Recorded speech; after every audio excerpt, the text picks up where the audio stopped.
Daremos início ao painel de debates intitulado O papel da hidrografia no monitoramento ambiental em benefício da navegação comercial. Para compor este painel, convidamos o contra-almirante Sérgio Guida, assessor-chefe de segurança do tráfego aquaviário da Diretoria de Portos e Costas. Uma salva de palmas, por gentileza.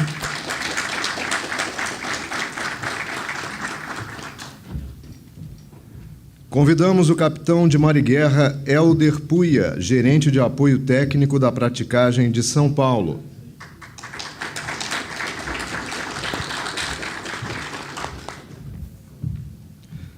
Convidamos o engenheiro Olavo Franco, especialista em projetos do Porto do Açu.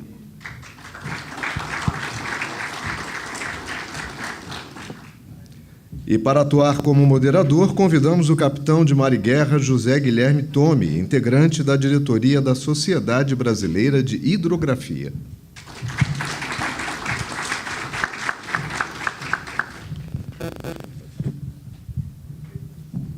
Eu passo a palavra ao moderador. Bom, boa tarde a todos. Como colocado, eu sou o Tome, sou o diretor de comunicações da Sociedade Brasileira de Hidrografia.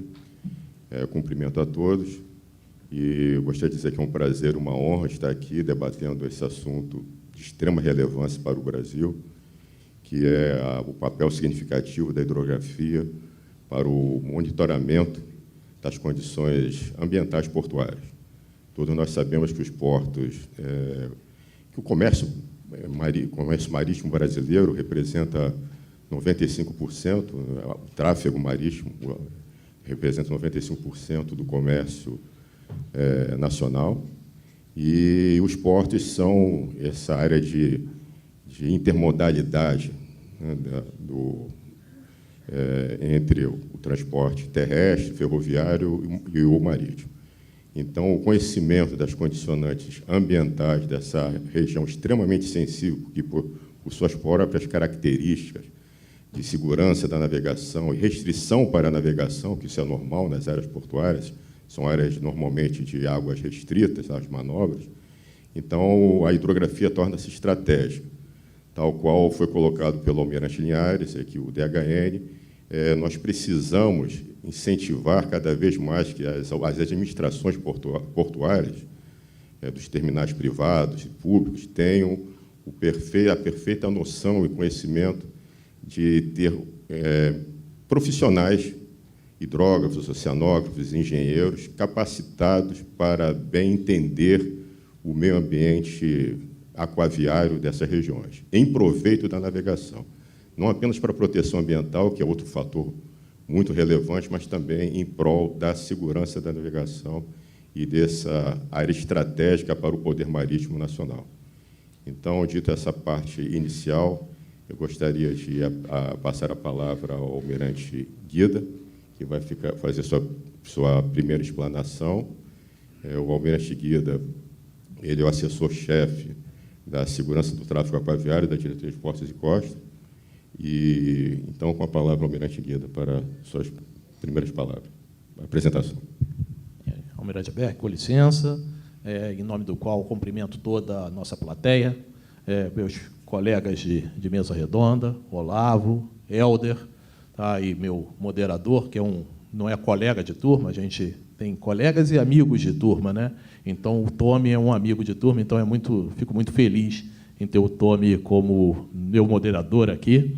A gente vai tentar falar um pouquinho da visão da Autoridade Marítima, como é que a gente vê essas novidades que estão acontecendo. Na realidade, a Autoridade Marítima ela trabalha de uma certa forma reativa, ou seja, o mercado apresenta as soluções e a gente entende que, entendo essas soluções, é melhor a gente ter uma norma, normatizar, do que trabalhar fora da norma. Então, a Autoridade Marítima começa a correr atrás para desenvolver uma norma e, a partir dessa norma, trazer maior segurança para a navegação, salvaguarda para a vida humana no mar e prevenção da poluição, que é a tríade, justamente, de trabalho da Autoridade Marítima. E a gente tem visto muito dessa iniciativa do mercado em tentar viabilizar economicamente os nossos portos, os portos nacionais, e uma tendência do mercado em se movimentar ante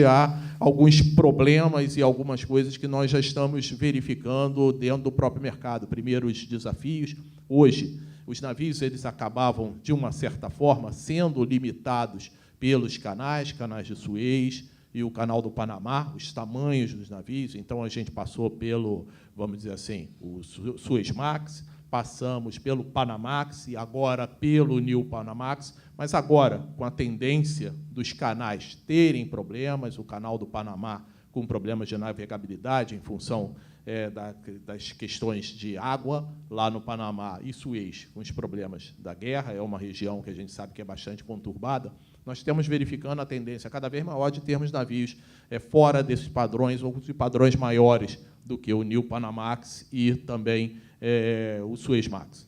Tá? Essas colocações, nós estamos trabalhando hoje com navios com calado de 16,5 metros, containeiros de 16,5 metros, eventualmente. É claro, o Brasil ainda sofre e corre atrás para receber os New Panamax de 366 metros. Mas, sem dúvida, o mundo já está trabalhando com a tendência de navios maiores, e nós temos o exemplo do Valemax, que tem 23 metros de calado. Então, nós temos que adaptar os nossos portos a isso, e, no caso dos portos que não podem ser adaptados, buscar soluções criativas no mundo que tem, vamos dizer assim, evoluído para tal. E, para isso, a gente vai apresentar, basicamente, duas soluções bastante criativas, que são a folga dinâmica abaixo da quilha e as áreas de transferência de carga no mar, seja ela do terminal, ou fundeado, ou underway, que é o ship-to-ship, ship-to-barge, bunkering e transshipment. Né? Basicamente, o que é o ship-to-ship? Né? Uma solução logística para afastar do porto, ou para resolver a limitação de calado do porto, passando as transferências de carga para fora dessa região portuária, e, com isso, reduzindo a limitação imposta por esse porto. Ou seja, quando nós temos um ship-to-ship, fazemos um ship-to-ship, nós conseguimos fazer em áreas muito mais profundas. Mas, com isso, a gente tem que ter bastante cuidado para que essa operação ela ocorra de uma forma segura. E, com isso, a hidrografia ela passa a ser fundamental para que isso ocorra de uma forma segura. Basicamente, a gente tem as normas e regulamentos internacionais que nós observamos, mas, acima de tudo, essas normas e regulamentos internacionais, elas nascem com as necessidades do mercado. E, com isso, a primeira coisa que nós temos que fazer é um estudo aprofundado dessa área. E aí a hidrografia ela passa a ser fundamental nesse trabalho. Regime de ventos, regime de marés, regime de correntes, dentre outras. A gente vai colocar um pouquinho mais à frente uma transparência que é bastante relevante e a transparência foi roubada, tá, de um curso de avaliação de parâmetros portuários da USP, da equipe do professor Tanuri, tá, que nos ajuda profundamente nesse trabalho, principalmente de monitoramento e simulação.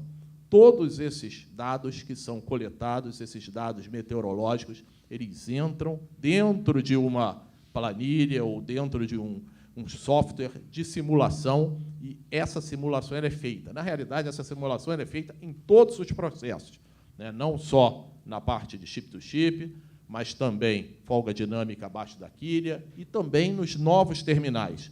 Para cada terminal que é implantado, nós fazemos a simulação de como aquele terminal vai interferir na região, para que nós, no final, possamos fazer uma visita técnica.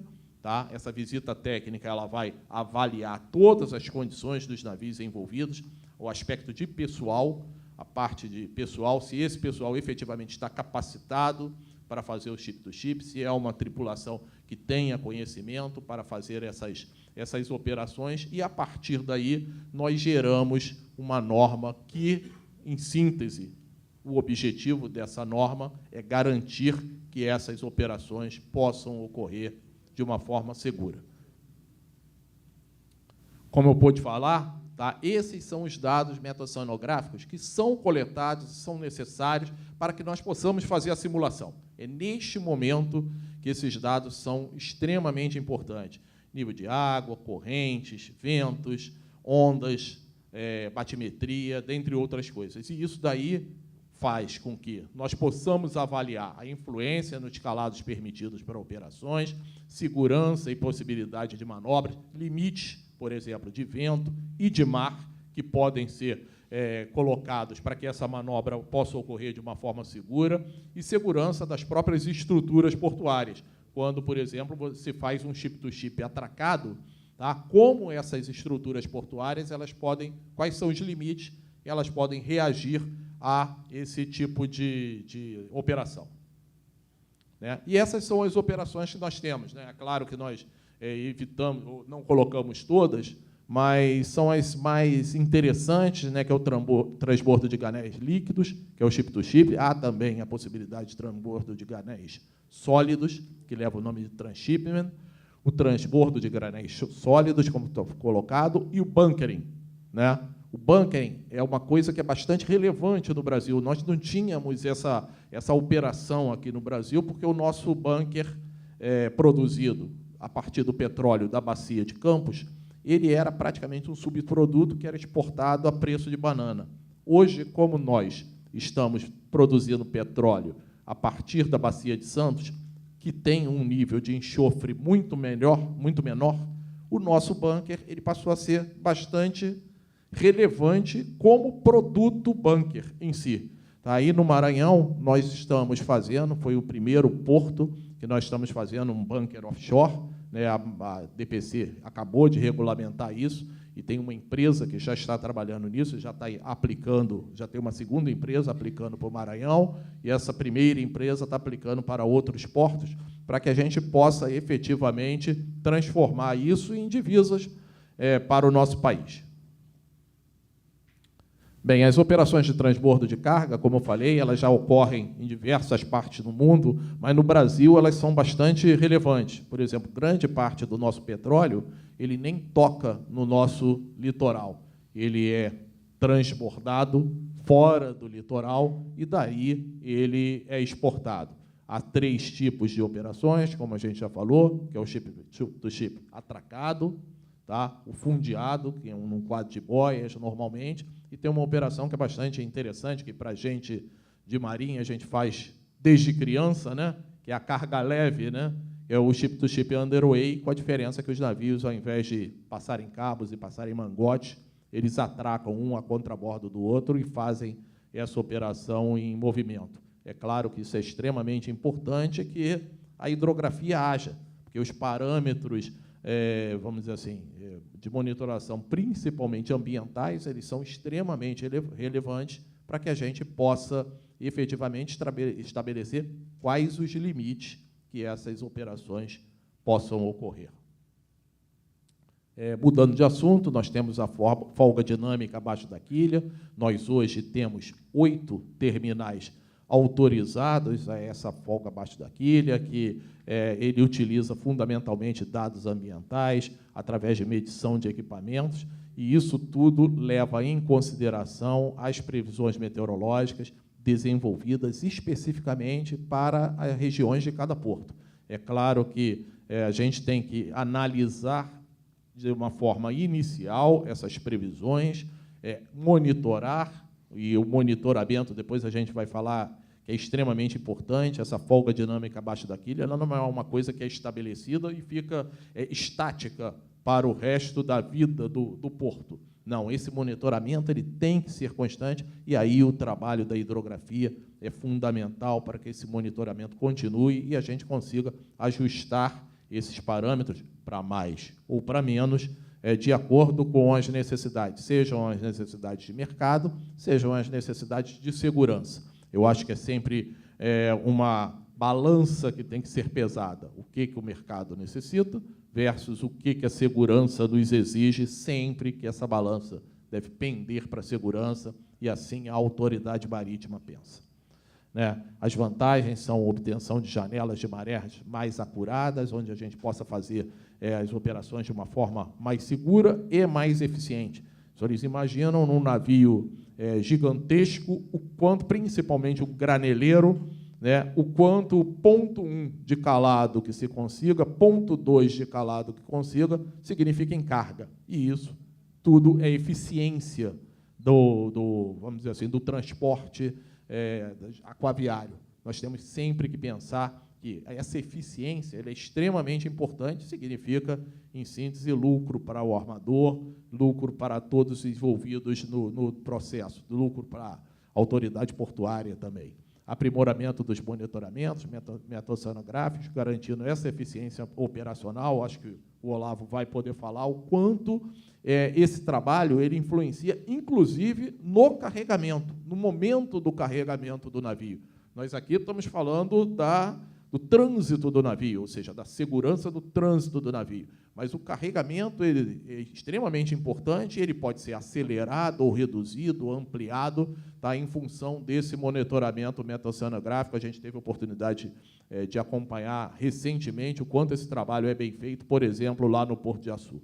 Tá? A redução das necessidades de obras custosas, para que a gente não precise ficar fazendo constantemente a dragagem, ou para que essa dragagem possa ser expandida. Isso é um trabalho que tem sido levado com muita frequência e tem sido muito sério nos portos nacionais, mas que, sem dúvida, cada vez que vai se fazer uma dragagem, as exigências, principalmente as exigências ambientais, de licenciamento ambientais, são cada vez maiores e mais pesadas. Então, a gente poder só tecnicamente, por meio de cálculos, por meio de observações meta-oceanográficas, aumentar esse calado e reduzir a necessidade de dragagem, isso aí é um ganho em eficiência enorme para os nossos portos. E o resultado disso são análises de viabilidade para a implantação de projetos, que demonstram que cerca de 3% das manobras elas podem ser evitadas apenas com essa operação, considerando que essas manobras elas podem ser consideradas mais arriscadas. Então, para a autoridade marítima, sem dúvida, o fundamental, e eu acho que os meus amigos daqui de mesa vão falar do ganho comercial, mas nós temos que nos ater à necessidade de maior segurança. Então, a autoridade marítima ela pensa sempre que esse calado, todas essas vamos dizer assim, observações ambientais, elas, em síntese, contribuem para a segurança e para a melhor operação dos navios que nos visitam. Por fim, as orientações, os levantamentos hidrográficos, eles devem ser obrigatoriamente da categoria alfa, de acordo com a norma 501 da DHN, a autoridade portuária e a autoridade administradora do terminal ela deve adotar as medidas necessárias para a manutenção dessas profundidades, ou seja, não é dispensada a dragagem, mas, sem dúvida, é importante que a gente faça um monitoramento do quanto a gente necessita fazer, com a frequência que a gente necessita fazer essa dragagem. É necessário o constante monitoramento desses parâmetros meta-oceanográficos e dos parâmetros também de profundidade, para que a gente possa manter a contento esse funcionamento dessa folga dinâmica abaixo da quilha com segurança. E, caso sejam observadas alterações significativas desses parâmetros ambientais, o sistema de folga dinâmica abaixo da quilha ele deve ser suspenso e deve ser realizado um novo estudo para que a gente possa operá-lo de uma forma segura, como sempre. A gente vê como oportunidade de melhorias, a manutenção de sensores de monitoramento no início da operação de folga dinâmica abaixo da quilha, a realização de levantamentos hidrográficos constantes. Esses dados dos levantamentos categoria alfa são importantes para a implementação do sistema, e a interação entre portos e praticagem. A falta de um entendimento entre esses representantes há, sem dúvida, uma intensa preocupação dos portos em ampliar o seu calado, sem dúvida, porque isso significa, vamos dizer assim, uma maior capacidade de operação, mas também há um pensamento da praticagem em cada vez operar com a maior segurança. Então, esse entendimento prévio entre esses dois entes, eles têm que ser sem dúvida, fomentado. Bem, é o que nós tínhamos a colocar. Nós agradecemos a oportunidade, mais uma vez, de estar falando em nome do almirante Ademar Macedo, que é o diretor de Portos e Costas. Aí nos colocamos à disposição para as perguntas.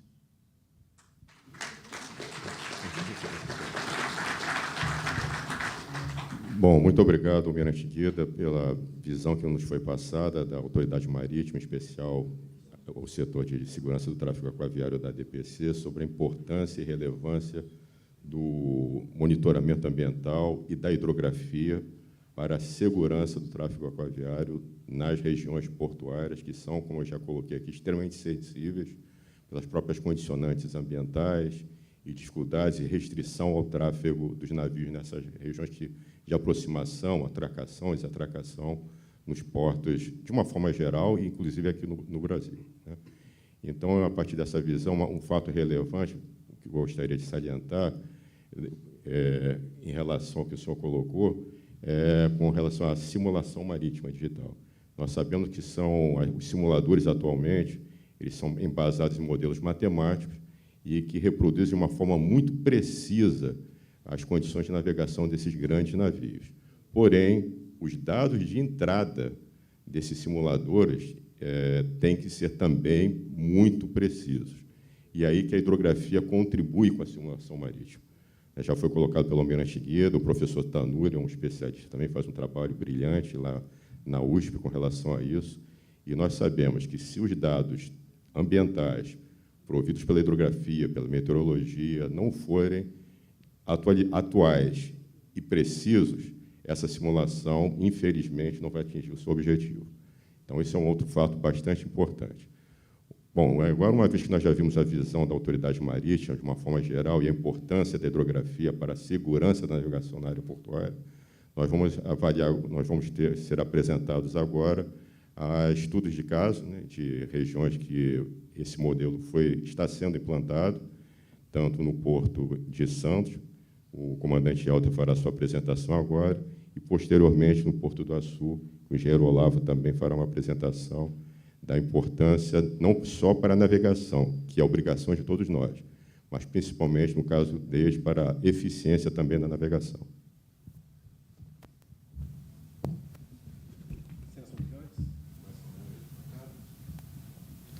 Senhoras e senhores, eu sou Helder Luiz Puia, capitão de mar e guerra, hidrógrafo, desde 1985.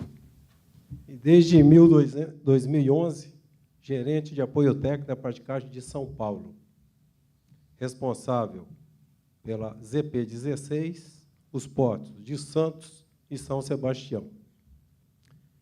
Eu sou responsável pela batimetria, oceanografia e meteorologia da praticagem de São Paulo. E, para tanto, eu vou fazer essa apresentação, o papel da hidrografia no monitoramento ambiental em benefício da navegação comercial. Bem diferente do almirante Obé, que tinha 2 slides, eu tenho 40. Mas prometo ser rápido. Bom, o Porto de Santos dispensa apresentação. No porto do Hemisfério Sul, 65 terminais, 37 manobras por dia. 30% da balança comercial passa pelo Porto de Santos. E, pegando carona, no almirante Guida, nós estamos fazendo ship-to-ship hoje em Santos, um terminal de gás. Tem um navio-mãe, é o último terminal, que é da Total, companhia francesa. É um navio-mãe que recebe outros navios de gás e vai por gasoduto para São Paulo. O movimento de Porto de Santos é recorde em cima de recorde. Como os senhores podem ver, desde 2014, aqui um balanço. E esse ano, peguei no site, já está 13,5, maior que do ano passado. O Porto de Santos recebeu, esse ano, 2 navios de 366. Navio com capacidade para 13 mil contêineres, mas que não entrou totalmente carregado, como os senhores podem ver, por falta de dragagem. O calado operacional do Porto de Santos hoje é 14,50 metros, com 1 metro de maré. Eu fui ajudando a capitania dos portos de São Paulo, 2005, 2006, e eu não tinha noção o que representa São Sebastião. São Sebastião hoje tem 4 terminais de petróleo, da Tebar, e um porto comercial que está aqui, infelizmente acanhado hoje com 12,5 metros, mas com grande potencial para crescimento. Está próximo da Dutra, agora com a rodovia nova, rodovia dos Tamoios, belíssima, mas está esbarrando um pouquinho no meio ambiente. Só para os senhores terem uma ideia, o que representa o Porto de São Sebastião, 50% do petróleo movimentado no país passa por São Sebastião. Alimenta 4 refinarias. E as correntes oceânicas são desalinhadas com o terminal. O Tebar foi inaugurado em 69. E as correntes aí, elas são marítimas. Ventos constantes, de grande intensidade e mudanças súbitas de condição. E grande potencial de dano ambiental e turístico. No P1, o calado ele opera até 22 metros de calado. E fazemos chip-to-chip aí também, de petróleo, como o almirante Guida se mostrou na palestra dele. O chip-to-chip, então, é realizado aqui e Santos. Nós fazemos. Bem, vamos lá. Até junho de 2008, não tinha sequer um marégrafo no maior porto do hemisfério sul. Em 2008, nós instalamos um marégrafo na praticagem. Em 2011, a praticagem me contratou, e o Zé Luiz, que está ali hoje, fazendo 20 anos, que é o técnico de hidrografia, meu ajudante. Ele está fazendo 20 anos de batimetria. Em 2011, nós resolvemos instalar 4 marégrafos. Palmas, Capitania, Barnabé e Tiplã. Palmas é na entrada, Tiplã é lá no final, onde é a antiga Cosipa. Hoje é Tiplã, são 4 berços da VLI.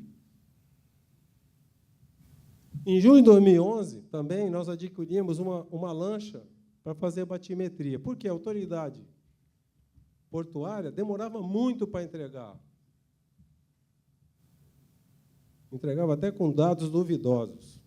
Aí nós passamos a fazer a batimetria para nós mesmos.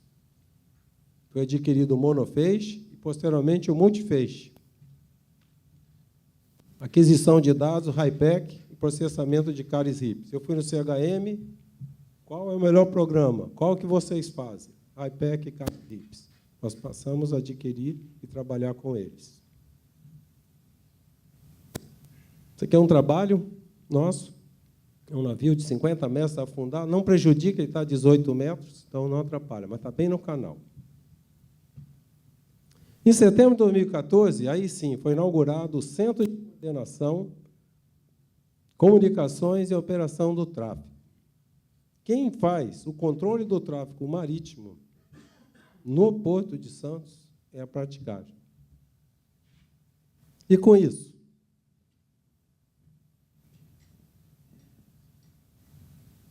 só relembrando, a autoridade portuária é uma autarquia federal, hoje chama APS, não chama mais Companhia DOC Estado de São Paulo. Hoje é Autoridade Portuária de Santos.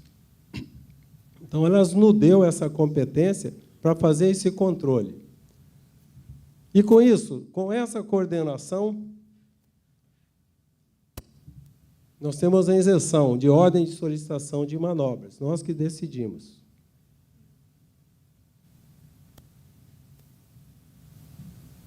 Respeitando, lógico, sempre as normas de segurança da autoridade marítima, principalmente, e autoridade portuária. Repetindo, respeitando sempre a programação da autoridade portuária e as normas de segurança da autoridade marítima e autoridade portuária.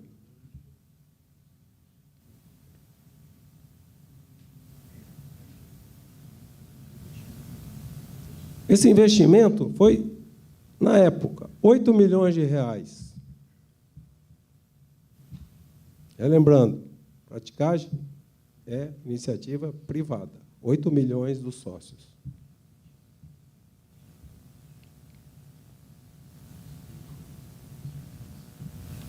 Nós temos 13 câmaras instaladas ao longo do canal e, com isso, tivemos que colocar vários sensores para agilizar a entrada e saída desses navios.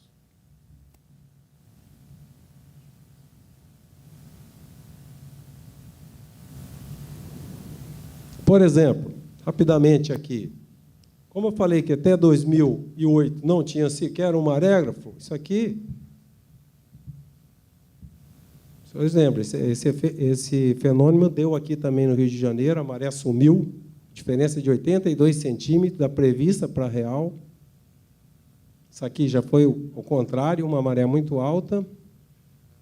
Nós tivemos esse ano, no dia 21 de março, um vento de noroeste que chegou a 72 nós. O vento noroeste é um vento, que é o caju aqui, muito difícil de previsão. A gente está investindo agora um novo anemômetro, lá perto da...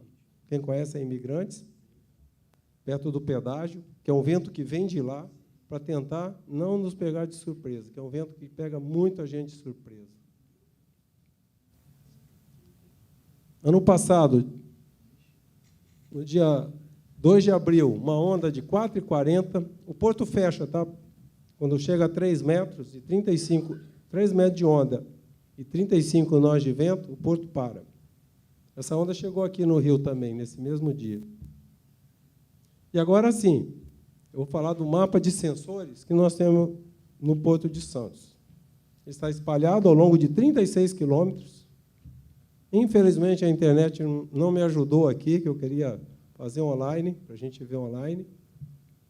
Então, nós temos hoje 2 boias, 2 ADCPs que medem a altura de onda e o período. 2, redundância. Mais 4 ADCPs que medem corrente ao longo do canal. 5 anemômetros. E nós temos um anemômetro na Laje da Conceição, que fica aqui, eu puxei para cá, porque fica quase na divisa com o Paraná. Esse anemômetro, quando ele chega a 30 nós, eu sei que sudoeste, sul ou sudoeste, em meia hora ele vai atingir o Porto de Santos. Então, esse é um alerta muito bom para a gente. O noroeste a gente quer instalar aqui para tentar não pegar a gente de surpresa. São Sebastião. São Sebastião tem uma característica, como eu disse, a corrente é marítima. E no ADCP, quando chega principalmente uma frente fria, essa corrente da superfície é totalmente diferente da de baixo. Então, a gente chega a ter assim, uma direção contrária, inclusive. Então, imaginam, senhores, um navio de 20 metros de calado, uma superfície, uma corrente, e embaixo outra.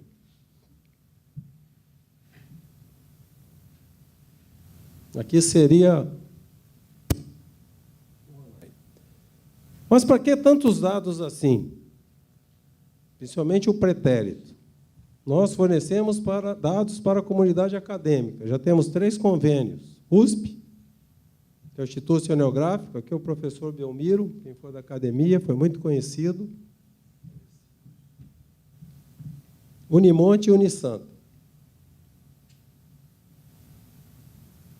E esse artigo aqui é do professor Alfredini, que foi aprovado com os nossos dados, que é um simpósio que vai ter no Catar em setembro desse ano. Esse estudo, ele prova que, pelo menos no Porto de Santos, com dados nossos, pretéritos, ele acompanha isso desde 1948, a maré, o nível médio da maré sobe 4 milímetros por ano. Isso é uma realidade. Não é fake, é dado. Previsão. Como nós trabalhamos? Trabalhamos com um aplicativo chamado Safe, que é o mesmo de Leixões, em Portugal. Até 72 horas, nós estamos em negociação com uma empresa da Bahia também, que ela faz previsão de vento localizado. Dou a Latilong e ele vê a previsão ali. Essa negociação com ela é o Jean, que a gente tem conversado com ele. Esse AguaSafe, ele até 72 horas, ele me dá uma previsão. Com 24 horas, o vento, 95% de acerto. Altura de onda, também, exceto o vento noroeste. Bem, como fiz mais slides que o Almirante Obeg, eu vou fazer agora um momento stand-up. Estou falando em investimento, capacidade, e aí o prato chega para atracar o navio, acontece isso. Ou isso. Ou pior, ou isso. Isso eu estou falando do maior porto do Hemisfério Sul. Ainda acontece isso, infelizmente. E, por fim, o sistema Redraft. Como nós fomos fazer o sistema Redraft, os práticos procuraram, teve proposta da Nova Zelândia, teve proposta da Austrália, mas nós procuramos o professor Tanuri, uma empresa incubada, argonáutica, e nós fomos, praticagem de São Paulo, fomos os primeiros a acreditar neles, e eles desenvolveram o sistema Redraft para calcular a folga abaixo da quilha. Isso aqui, o Olavo vai falar também. Assim, o grande problema nosso, a nossa taxa de assoreamento no canal, hoje, é de 12 centímetros mês. Então, no ano. Então, e a dragagem nem sempre é feita. Então, quando a batimetria não é entregue pela autoridade portuária, ou mesmo a marítima, aí eu e o José Luiz fazemos a batimetria e atualizamos o sistema. Por quê? O resto dos dados são online. Vento, altura e período da onda. O período da onda é muito importante. Por quê? Quando ela está ali 14 segundos, já temos registro até 17 segundos, ela provoca o sistema squash, né? O agachamento do navio, podendo bater no fundo. Então, assim, o que mais requer, na minha opinião, é a batimetria sempre atualizada.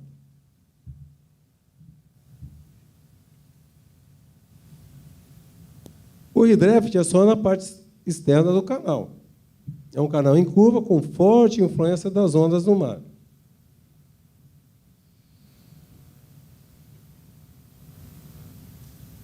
Eu ia mostrar aqui também o Redraft online, mas, infelizmente, a internet não me permitiu.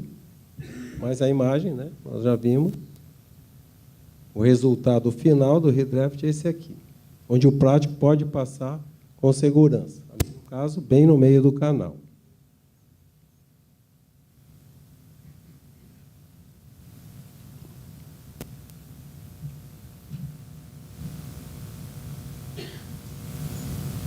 Enfim, o que nos proporcionou a criação do C3OT?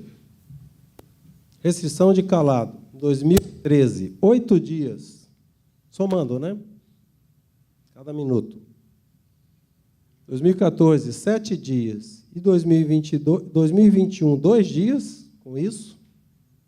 E nós aproveitamos a janela da maré, a janela do período de onda, do efeito meteorológico e, então, 2021, 2 dias. Infelizmente, 2023, voltou para 9 dias, por quê? Balizamento. Tivemos grandes problemas no balizamento. Boia arrastada, boia que se foi, 12 horas para colocar uma boia, e aí nos atrasou bastante. Uma imagem vale 1000 palavras, né? Tem que sempre andar na frente para não ser alcançado. Muito obrigado.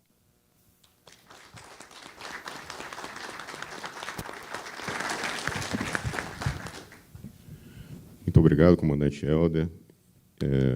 Parabéns pelo trabalho que o senhor está desenvolvendo lá. Então, nós podemos perceber a importância de um monitoramento ambiental num porto estratégico do Brasil e da América Latina e todo o mundo, né? Porque as cargas que são movimentadas, o tráfego mercante na região, nós temos que estar sempre com a segurança máxima e também a eficiência máxima. Então, eu fiquei muito feliz com a notícia de que o 366 entrou em Santos. Eu participei de algumas simulações, aquela primeira curva ali dos senhores é difícil, realmente, e a gente fica muito feliz em ver que é um trabalho contínuo. Eu acompanhei simulações marítimas, monitoramento, hidrografia, e é isso, obtém-se êxito a partir de esforço e perseverança. Parabéns para os senhores lá. Agora, com a palavra ao engenheiro Olavo, falar um pouco sobre o Porto do Açu também.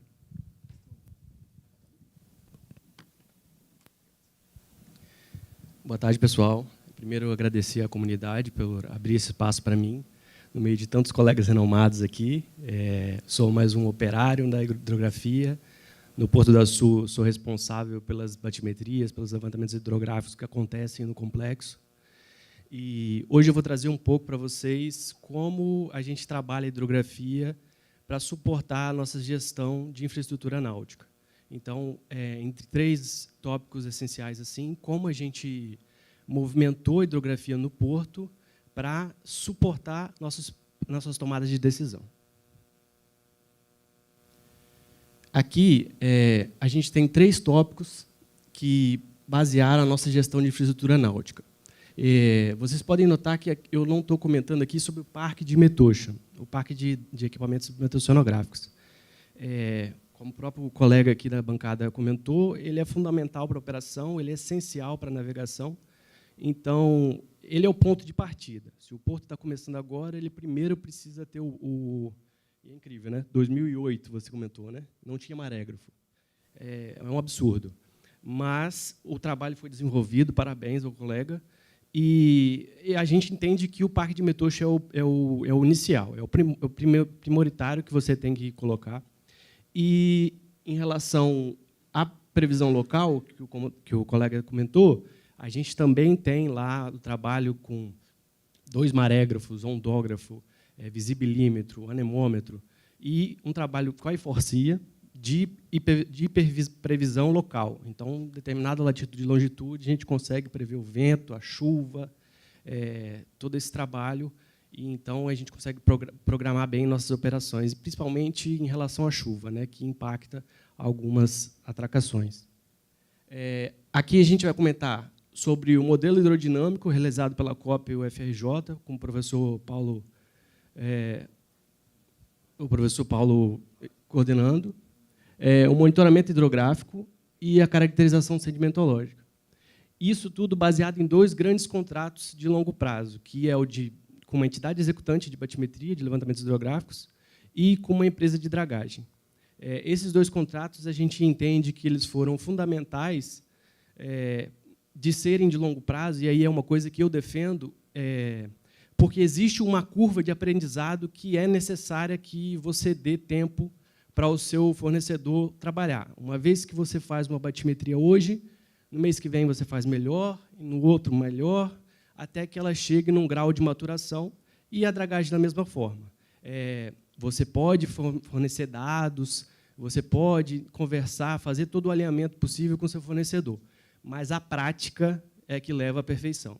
Então, você tem o seu técnico de hidrografia na área, ele vai entender que é melhor ele sair 5 horas da manhã do porto, porque às 3 da tarde, às 15 horas, ele vai ter problema com o vento. E ele só vai conseguir entender isso a hora que ele sentir na pele. Então, aqui eu trago um pouco do monitoramento hidrográfico. Nós começamos, como a maioria sabe, o Porto do Açu é um porto bem recente, um porto jovem. Então, a nossa primeira dragagem de manutenção ela foi ali em dezembro de 2019. Só que, ainda que em dezembro de 2019, nós tivemos uma dragagem de implantação de um berço. Então, uma dragagem definitivamente apenas manutenção foi aqui em 2021. E, nesse tempo todo, a gente entendeu que o monitoramento hidrográfico ele precisava abranger todas as fases, todas as estações do ano, para a gente entender como é que funciona a sazonalidade do assoreamento. Por isso, nós executamos batimetrias trimestrais de toda a área e batimetrias categoria A, obviamente, em termos de regulamentação, ao final das dragagens. Então, nós esclarecemos um gerenciamento das obras de que, em um ano, a gente faria o planejamento, no segundo ano, a dragagem. Então, no ano par, monitoramento batimétrico, projeções de volume e área, e abertura e planejamento do projeto de dragagem. Aqui, nesse projeções de volume, entra a parte de orçamentação. Nós sabemos como é difícil você orçamentar uma campanha de dragagem do ano seguinte, se você não conhece as taxas de assoreamento do seu porto, se você não tem nenhuma estimativa, mesmo que nós sabemos que isso não é uma regra linear, cada ano é diferente de cada ano, mas você ter esse acompanhamento e você ter essa taxa de assoreamento bem calibrada, ela é muito importante na hora de você fazer o seu planejamento financeiro dessa dragagem.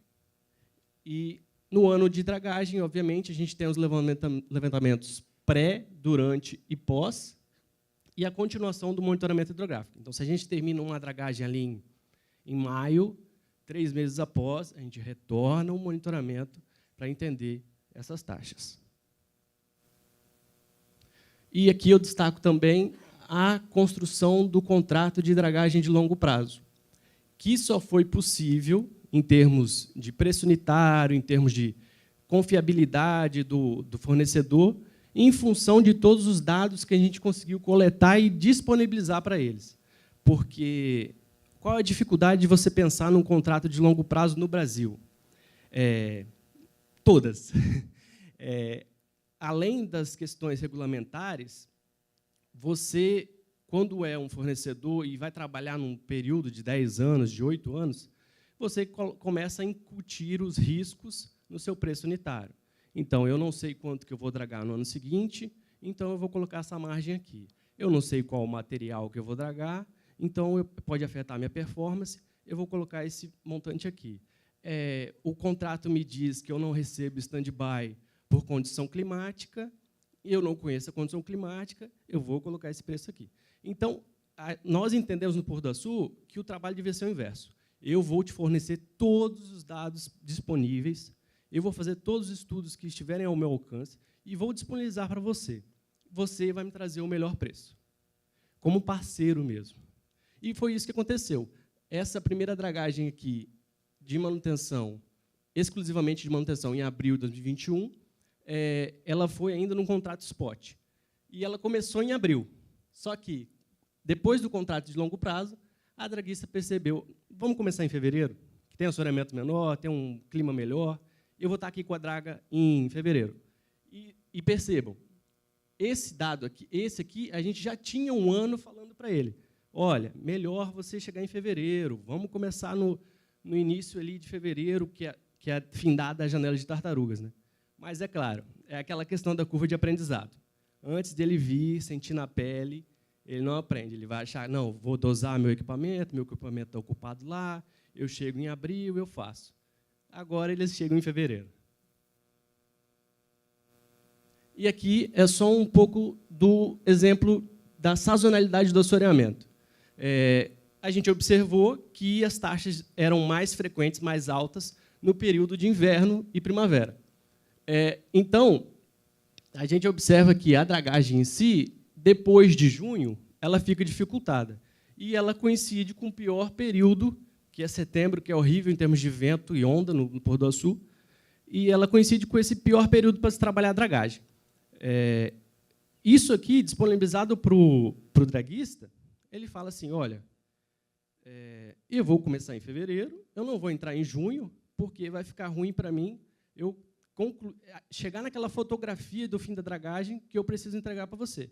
Ao mesmo tempo, para mim, com outro fornecedor da batimetria, ele vai ter dificuldade de fazer o catear. Então, a gente entende que a gente consegue utilizar isso aqui na orçamentação. Eu tenho essas taxas que elas são relativamente frequentes, a gente observa um pouco fora do padrão aqui, em 2022, mas elas são relativamente frequentes e eu consigo, além da questão de orçamento, eu consigo programar melhor minha dragagem. O modelo de simulação, a modelagem hidrossedimentológica que nossos colegas comentaram. Chamamos a Copetec, que é a equipe da FRJ, e, com base na massa de dados que a gente tinha, e também de outros dados da região, de construir um modelo hidrossedimentológico para reafirmar aquelas taxas, reafirmar aquele comportamento sazonal que a gente observou comparando as batimetrias.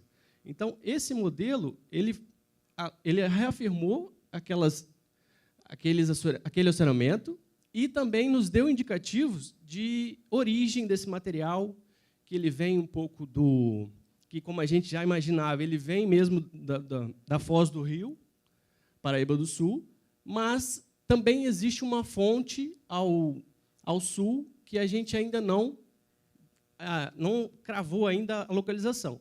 Isso talvez forneça um dado futuro para a gente, uma oportunidade de pesquisa futura. Então, esse modelo permitiu para a gente a simulação de alternativas construtivas para mitigação da sedimentação. Então, o que a gente pensou? Vamos estender o mole aqui, para evitar que esse material que vem de norte do Paraíba se acumule no porto no canal de navegação. Não funcionou, o material contornou e continuou assoreando. Vamos estender aqui um pescoço aqui, que aí esse material não vai acumular aqui. Também não funcionou e começou a se tornar um perigo para a navegação em termos de corrente acumulada que se transformou. E vamos fazer um sand trap, vamos fazer uma dragagem de aprofundamento aqui, esse material vai vir, vai decantar e não vai cair no canal e vai postergar a sua dragagem. Também não funcionou em virtude do material que ele vem, ele é um material muito fino, ele passa direto e continua acumulando. Então, foram várias alternativas que a gente pensou, mas o modelo trouxe para a gente a resposta que não seria viável. Outras alternativas ainda são possíveis, uma vez que o modelo está pronto. Então, isso que é importante. A gente tem um modelo hoje completo, com dados reais, dados factuais, que pode ser aperfeiçoado se a gente tem um novo projeto. Vamos analisar o impacto de um novo parque eólico offshore aqui. Beleza, você vai me imputar batimetrias, você vai me imputar caracterização sedimentológica, e eu vou conseguir, com base num modelo que eu já tenho pronto, eu vou conseguir simular como vai ser o comportamento hidrodinâmico no local. E aí é 80% do trabalho já feito.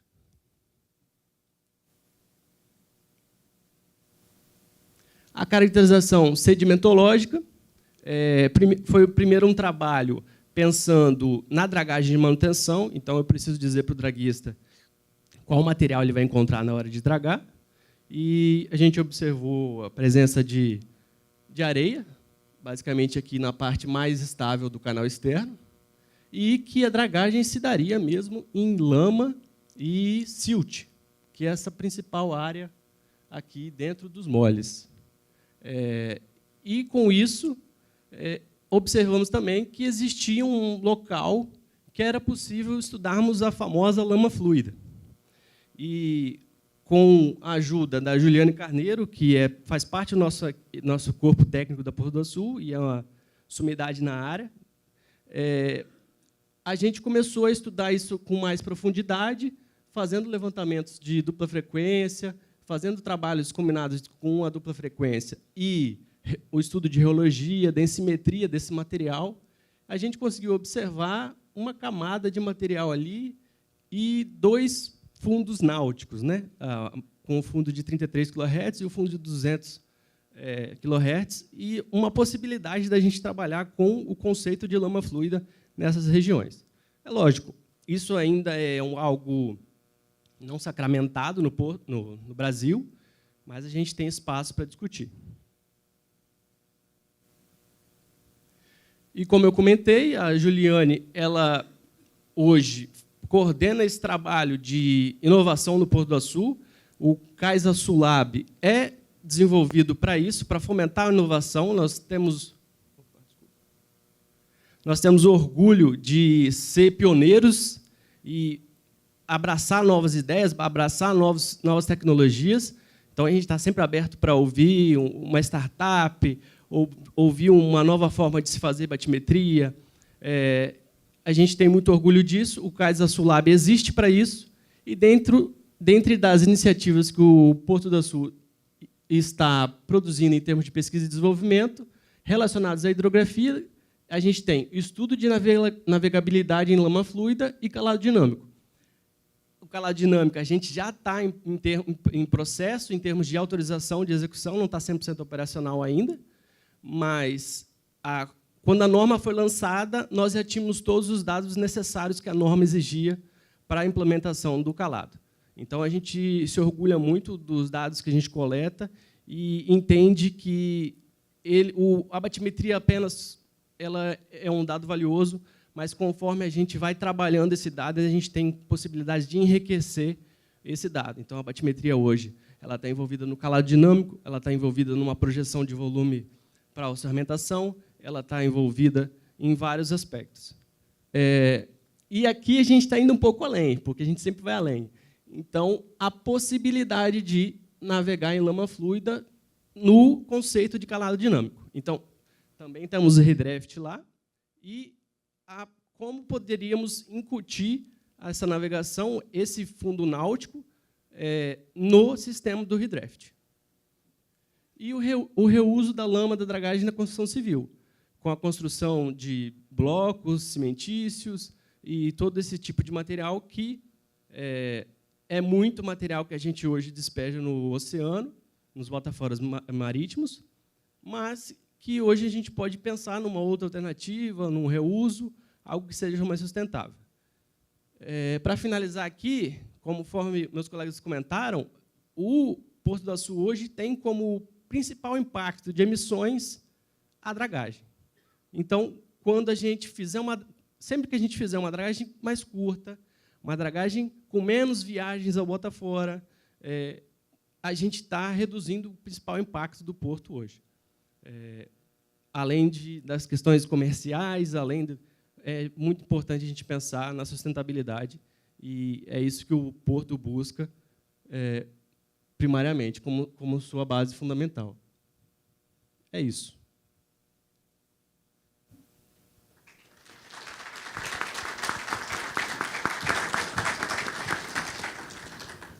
Bom, muito obrigado, engenheiro Olavo, por apresentar a sua experiência no Porto do Açu. Meus cumprimentos pelo trabalho que estão realizando lá.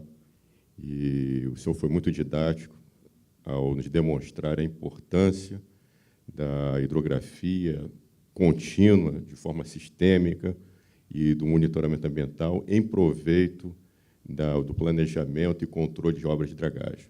Nós sabemos que uma das atividades mais onerosas para um porto no acesso aquaviário é a dragagem. É uma atividade muito cara, realmente. Cada 10 centímetros de dragagem, se não for feita com uma precisão grande, isso encarece muito o valor total do serviço. Por isso que é muito importante nós termos levantamentos hidrográficos para definir o volume a ser dragado, para estabelecer modelagens hidrodinâmicas também, e para saber a periodicidade ideal para que essa dragagem seja executada, para que se possa ter efetividade no serviço. Muito obrigado aos senhores, e nós agora iniciamos a fase de debate. Eu vou abrir aqui a palavra para que as pessoas possam fazer suas perguntas, e estamos à disposição para as perguntas de todos. Bom, então, inicialmente, eu faço a minha própria pergunta, né? Eu gostaria de... Na realidade, já foi aqui demonstrado, sem sombra de dúvidas, a importância da hidrografia portuária. A base de todas as atividades que são desenvolvidas em uma região onde a folga sobre aquilo é crítica sempre, navegação em águas restritas. Então, a hidrografia tem que estar sempre presente, realizada de forma periódica, sistêmica, séria e com altíssima precisão. Então, eu gostaria de, ao Almirante Guida, desculpa, uma pequena observação antes. Nós sabemos, e foi colocado aqui também, que, infelizmente, no Brasil, grande parte dos portos não investem, não tem uma mentalidade também da necessidade do monitoramento ambiental. Isso é um fato, e que grande parte dos portos não tem nem marégrafos instalados. E que onde tem marégrafo é para outro tipo de atividade, mas em proveito da navegação, infelizmente, é uma realidade. Ainda mais um sistema de monitoramento completo. Por isso que eu enfatizo o trabalho dos senhores que nós já conhecemos de uma longa data, em relação a essa percepção da importância dos levantamentos hidrográficos e do monitoramento ambiental. Então, ao Almirante Guida, eu pergunto, e se o senhor pudesse dar uma mensagem para as administrações portuárias, como começar? Quais as recomendações que a própria autoridade marítima visualiza dentro das normas? Qual seria o início para quem não tem nada estabelecido ainda, né? Em termos legais, em termos de produtividade, né?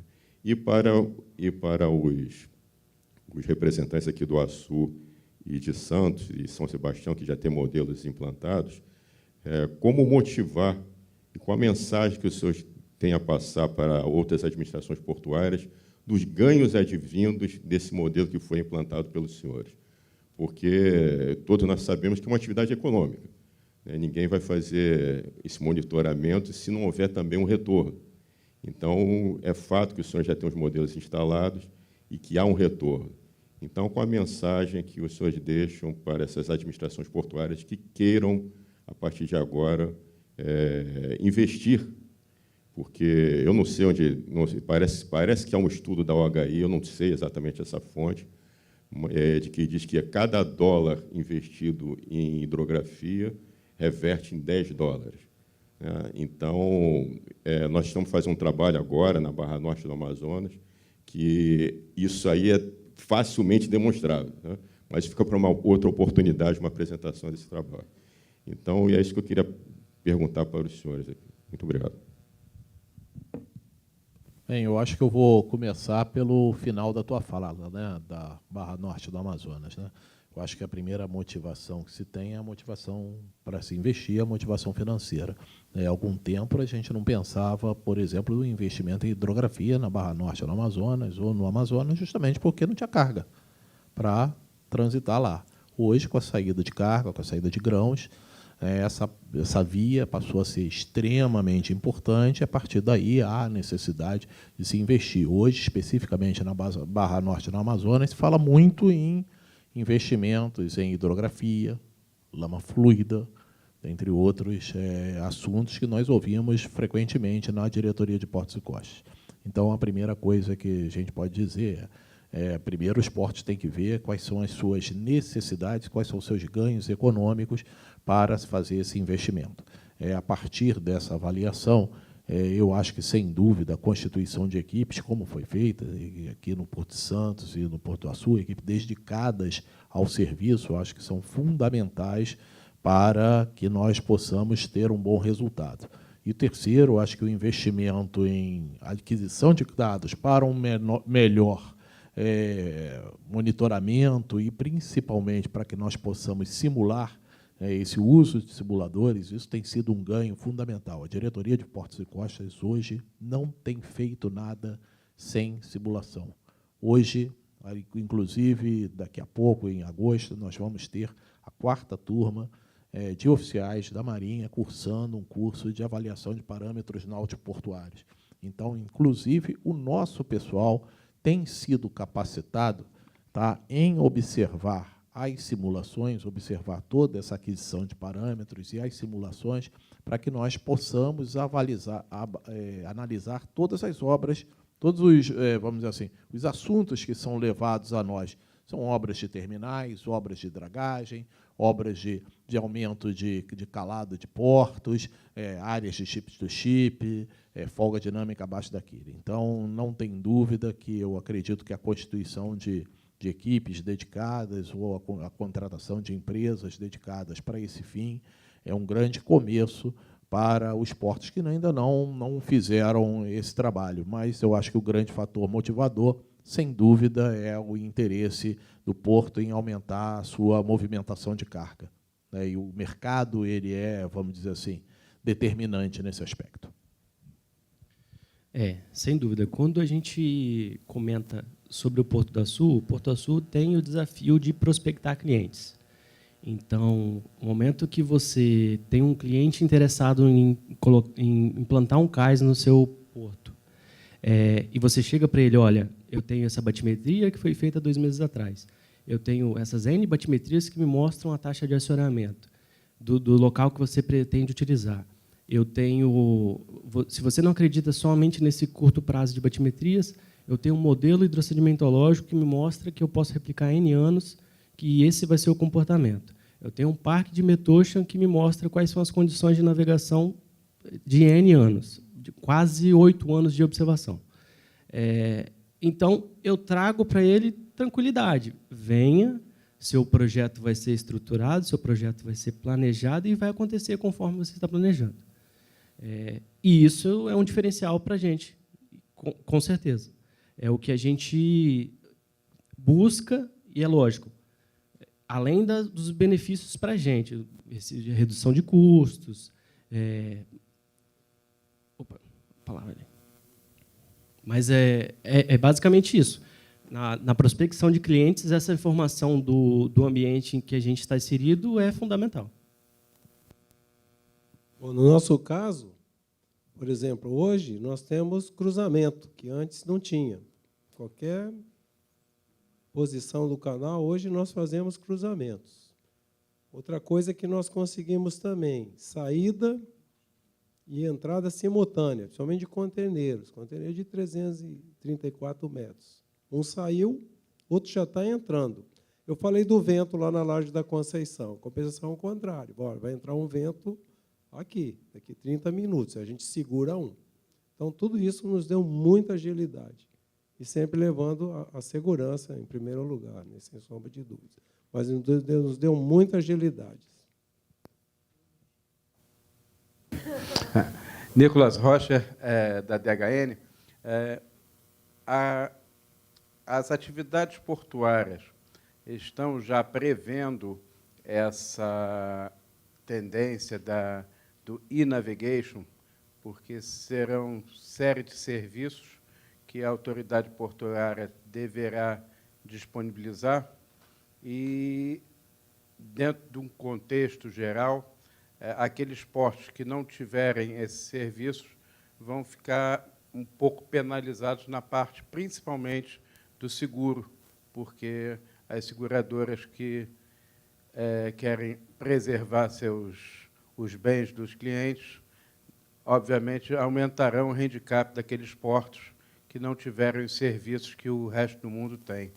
Vocês já estão pensando na disponibilização de modelo de maré, folga abaixo da quilha, e demais serviços, como correntes e meteorologia para os seus portos?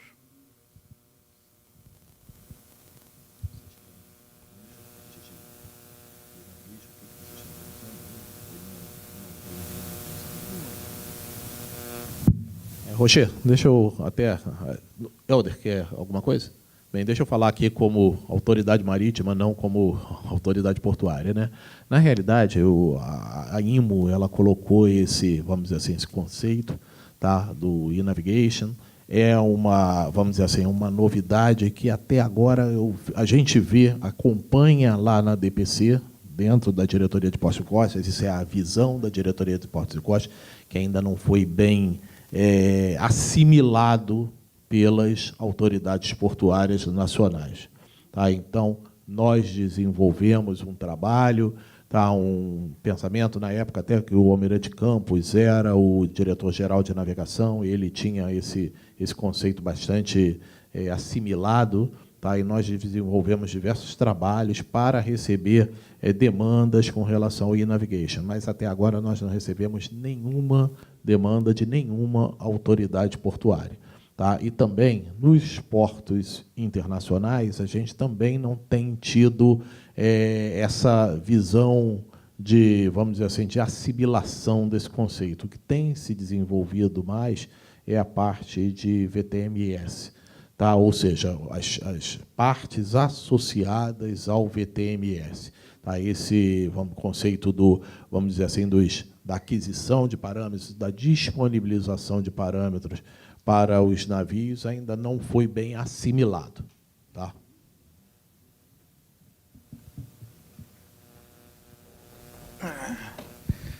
Edson Magno, da SP Hidro. Aproveitando a observação feita pelo Tomi sobre a questão de investimento, eu queria só obter duas informações, se é que as tem, de Porto Açu e de Santos. Né? O artigo mencionado pelo Tomi foi publicado na International Hydrographic Review, foi o Comodoro do Serviço Hidrográfico Australiano, Ian Erne, mais um técnico da NOAA, que produziram esse artigo e concluíram que, a cada investimento feito em hidrografia, havia um retorno de $10 desse investimento. E, pelo que foi apresentado, né, eu gostaria de saber se Porto do Açu e Santos têm essa informação, ou seja, da relação do investimento feito, como os senhores apresentaram, e o que se reverte. E a outra observação que eu gostaria de ter uma opinião dos senhores é a seguinte: nós temos vários portos internacionais, como Porto de Sydney, Porto de Londres, por exemplo. A autoridade portuária, ciente dessa necessidade de investimento, tem investido na formação de hidrógrafos. Né? O Porto de Londres é muito claro na medida em que ele consultou o London College, e isso tem a ver muito, Santos, né, quando você comenta sobre a Unisanta, com o London College para fazer um curso de hidrografia, que existem duas formas, né, categoria A e categoria B, reconhecidos pela Organização Hidrográfica Internacional em termos de formação, nível superior e nível técnico de hidrógrafo. Na Alemanha existe um curso de graduação em hidrografia, até mesmo para atender o potencial e o que eles têm em nível de hidrovias, né? E nós temos o potencial aqui, que varia de acordo com o ator que apresenta a informação, variando de 20 a 40 mil quilômetros de hidrovia. Eu gostaria de saber essa opinião. Primeiro, se há esse cálculo do investimento e o retorno investido. E qual a opinião dos senhores no que diz respeito à formação de hidrógrafos para trabalharem exatamente na autoridade portuária? Nós vemos isso em vários portos da Europa e dos Estados Unidos. Cito, por exemplo, nos Estados Unidos, que eu conheço, a Universidade de New Hampshire e a Universidade do Sul do Mississippi, que formam hidrógrafos, categoria A e categoria B. E qual a opinião dos senhores com relação a isso? Assim, em termos práticos de número, eu não tenho essa informação, mas eu posso trazer para você que a última dragagem de manutenção que a gente fez durou 45 dias e foram dragados mais de 1,5 milhão de metros cúbicos. Então, para a gente, é um resultado excepcional, uma dragagem dessa que em 2019, quando a gente começou, tudo bem que teve implantação, mas o volume de dragagem foi semelhante e durou praticamente 6 meses, 7 meses de obra. Então, só se você pensar nos custos adicionais de gerenciamento, batimetria de acompanhamento, medição, e o custo mesmo sustentável, o retorno é significativo. Em relação aos custos e ao aperfeiçoamento e a formação do hidrógrafo, é realmente algo que a gente está aquém no Brasil. Eu posso falar porque, com conhecimento de causa, eu sou engenheiro de formação e comecei minha carreira numa empresa de hidrografia. Foi lá que eu aprendi, na prática, bisbilhotando e coordenando. Mas realmente existe essa dificuldade, uma vez que existe o curso de oceanografia, que hoje ele é muito mais difundido pelo país, mas, como vocês vejam, a oceanografia é algo gigantesco, existe muito o que se estudar sobre oceanografia. Um curso de hidrografia ele seria mais específico e traria mais benefícios para os portos se existisse. Então, mesmo o oceanógrafo que sai da academia pronto, ele ainda vai precisar se especializar, se preparar, se ele quiser trabalhar com hidrografia. E hoje esse trabalho e esse aperfeiçoamento é feito, infelizmente ou felizmente, né, é feito no mercado. Ele aprende trabalhando. E no caso de Santos, a praticagem de São Paulo deslumbrou 13 anos atrás a contratação de um hidrógrafo e um técnico de hidrógrafo, Helder Zé Luiz, para que pudesse auxiliar e ajudar a autoridade portuária, principalmente, o que ela tinha que fazer. A grande verdade é essa, né? Iniciativa privada, a autoridade portuária não é uma fala política aqui, mas realmente era muito falha. Na gestão anterior do governo, foi contratado um hidrógrafo, o falecido Walter, que trabalhou em Açu, não sei se você conhece, infelizmente nos deixou, e que me ajudava muito com a visão dele de hidrógrafo. Então, hoje não tem mais, né? Mas aliás, minto, tem o Paulo, que se formou em hidrografia civil, né? E, assim, tem um relacionamento...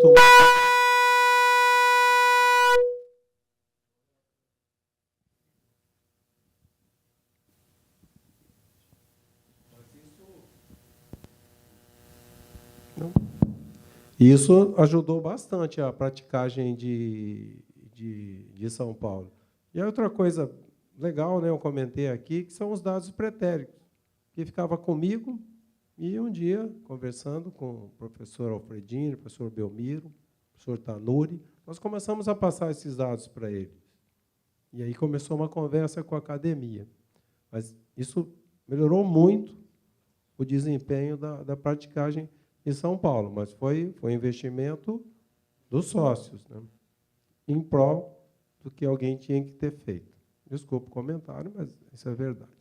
Só fazendo um adendo, pessoal, a Marinha hoje produz hidrógrafos e são excelentes profissionais. Eu aprendi muito com o comandante Walter, nosso finado Walter, mas eu entendo que é um número que hoje é insuficiente para o mercado. É algo que precisa ser expandido, precisa ter uma abertura maior para poder atender a demanda. Almirante Paulo César. Só uma digressão também, eu acho que é importante, é o seguinte, a minha opinião, está faltando nessa mesa uma autoridade portuária pública, porque o que acontece é o seguinte, é muito fácil tentar desenvolver algumas coisas, como vocês estão desenvolvendo, fácil não, né? Tem um certo esforço, tem um custo disso, mas, na verdade, é feito por uma empresa privada, que é o Porto do Açu, como é feito pela praticagem do Porto Público de Santos. Então, eu acho que isso aqui é um outro debate que a gente teria que pensar no que se refere à privatização de portos, etc., que é uma coisa assim, talvez a gente possa até colocar isso como um tema extremamente, como é que se diz, polêmico, né? Mas interessante para a gente colocar no próximo seminário. Outra coisa é, em função disso, sobretudo dessa importância da participação do hidrógrafo nas autoridades portuárias e como formar esse pessoal, né? Já que a formação fundamental hoje está na mão do Serviço Hidrográfico Brasileiro, a Diretoria de Hidrografia e Navegação. Amanhã nós temos o último evento aqui, é o painel sobre formação de pessoal, e eu convido a todos para que não percam a oportunidade de poder conversar com a presença da FEMAR, com a presença da UERJ e mais, não sei quem mais, e certamente vai valorizar esse aspecto fundamental desse tema que a gente está levando aqui. Obrigado.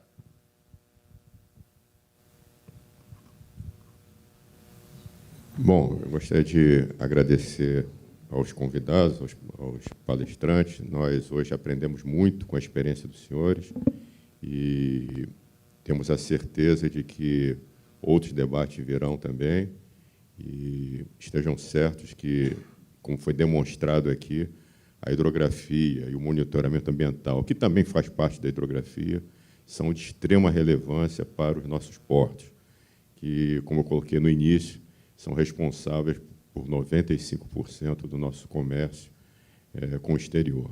Então, é uma área extremamente sensível, não só pelas condicionantes de segurança que são impostas, como também para melhorar a nossa eficiência e contribuir para o poder marítimo nacional, para que a gente possa ter condições de desenvolver o nosso país como um todo.